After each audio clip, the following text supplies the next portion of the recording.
When you're on a sales call and you get to the end where they're actually going to decide if they want to buy your service or not, sometimes you get the objection, yeah, it sounds great. I just want to talk to my spouse or business partner or even sometimes with their team. So then you want to say, yeah, sure, of course, go and do that. You don't want to argue with them. But then you also want to ask a little bit deeper. So why exactly is it that they want to talk to, let's say it's the spouse's time?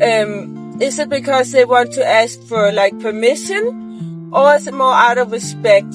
So is it because that the spouse is actually like a decision maker in this purchase, or is it more like respect? So they are just gonna tell them that they're buying this program, and so that they don't wonder why all of a sudden some money is missing from their bank account maybe.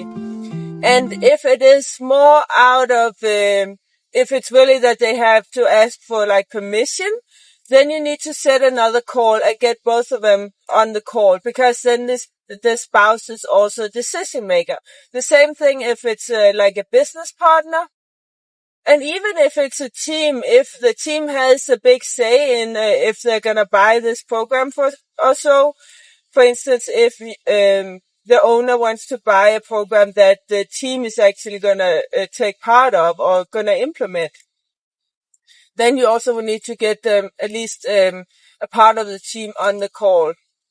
So I hope it helps. Give me a like, follow, and subscribe. And if you are a coach, consultant, or agency, you're looking for high-ticket clients, we can definitely help you with that.